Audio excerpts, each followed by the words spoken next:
and this is the weekly war cry. Steady your swords and prepare for war, soldiers. What's up, guys? Welcome back to the weekly war cry, and I am your host, Norgoz, and this is the most energetic this is the most energetic intro that I think I've done yet. This is the show where we talk about 400 news, tips, and other things For Honor related. We have a great question of the week, so stay tuned for that, subs. I'm going to try and go through everything as neatly packaged as I can. We're going to go over a little bit of the Valk and Warden rework details. I'm going to hone in on a couple things that are important because I've tried to record this a few different ways, and just the best way to do it is just to be as quick and concise as I can. Otherwise, we end up with a 15-20 minute video, and I know ain't nobody got time for that shit. So, ranked mode.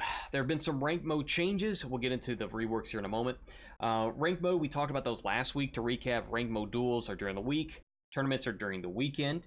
And you can get all tier rewards for winning a tournament. And you can get all tier rewards, or you can get one reward from all tiers. Let me try that again. You can get one reward from ranked duels, and it can be from any tier. Cool. All right. Good stuff. That's all RNG. There was a live mode breach, or a live breach mode demonstration during the last dev stream. I think they started about half an hour into it, and it lasted about half an hour. So that is a good thing to me. I want breach to be a lasting experience. I don't want it to be like 10-15 minutes of bullshit. They did show off Tiandi and Shaolin gameplay there too. If that's something that you're interested in, guys, I'll give you links below. There is a problem with ranked mode right now. I almost don't want to mention this, but Ubisoft does know about it. They are aware of it, that people that forcefully crash their game when they lose, right now, they don't lose any rep points. They don't lose any ranked points, and the winner doesn't gain any ranked points. It just, I don't even know if it affects win-loss record, but it certainly does affect the points that you get or lose. So that's the thing. If you're one of those people, don't do it. Especially if you're fighting me, because I'm probably recording you or streaming you, and I have no problem submitting this stuff to Ubisoft. Not at all. Because you're a douchebag. Yeah. You probably main con. I'm just kidding. So there are 2 new weapons for all heroes. New visuals, good stuff. Revives have been changed to 50% health instead of 100%, and 4 seconds instead of 3 seconds. There's a new gear system coming up in Marching Fire. Stay tuned for that, subs. You do not want to miss the details on that. Warden, Valkyrie. I'm going to hone in on a couple things. Warden now gets a top unblockable heavy.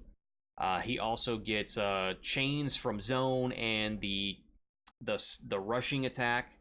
And also there's a new dash attack that's a dash heavy, and that can chain into other things as well. Crushing counter no longer guarantees a shoulder bash. It can chain into shoulder bash, but it is not guaranteed. It is a top light that is guaranteed, but in my experience, crushing counter still is pretty close to, in my experience, it was pretty close to guaranteeing a shoulder bash. It's very tight timing, it seems like. So it is what it is, but apparently that's not guaranteed anymore.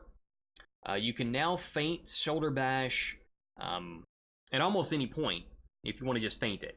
If you want to feint into a guard break, it has to happen within the first 100 milliseconds. So you do have to hard feint that now. You can't soft feint, so that means you actually have to hit the feint button to feint it into whatever.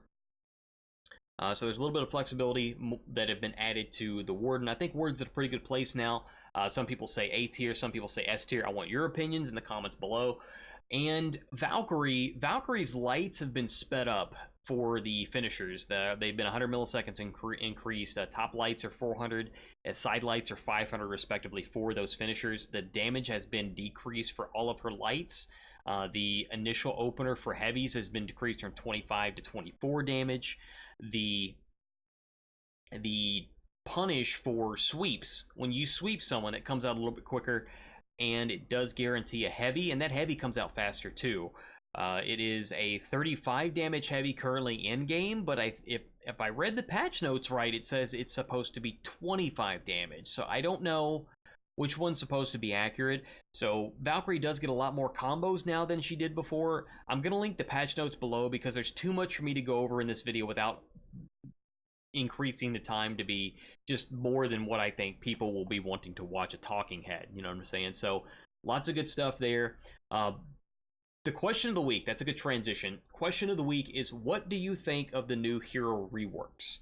Are they good? Are they bad? Are they ugly? There's actually mixed opinions, more so on the Valk side than there are on the Warden side. So I'm definitely interested in hearing your guys' feedback. I think Valkyrie definitely needed some adjustments. Some of her versatility has been taken away, but a lot of those options weren't exactly viable either. So she's good in some ways. She's a little worse in others just because she doesn't have the same versatility as before. Warden, I kind of dig it. I'm going to be playing Warden a little bit more and getting used to him because, like I said before, Warden's always been one of my favorite heroes. It's just a matter of he didn't really have the versatility that I was looking for. So they adjusted enough to where he's in a better position, and he's not forced to go into Vortex. Going into Vortex means you're terrible. You're terrible. You're terrible. There's so many other options that would be so much more effective. Anyway, quick chat can be turned off in the user interface if that's something you guys are interested in, so you no more wow spam if you don't like that. So that's a thing. They've adjusted some feats, damage, and cooldowns. There's a lot of stuff that really happened, and I want to talk about the gear system briefly. This is coming up, and this is what I was talking about, subs. This is what you've been waiting for. This is the gear system for Marching Fire. This goes live with the Marching Fire updates. There's a lot to go over. It's going to take a few minutes. I'm going to go over my time, but that's okay. Gear system. It's going to be based on a perk system instead of a stat system. So those of you that are overwhelmed with stats now, don't worry. Don't let your heart be troubled. It's okay. All of those are going to get condensed. All this revenge mode build bullshit's going away.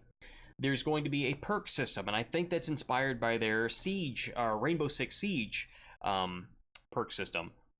Has a perk system, right? It's something similar.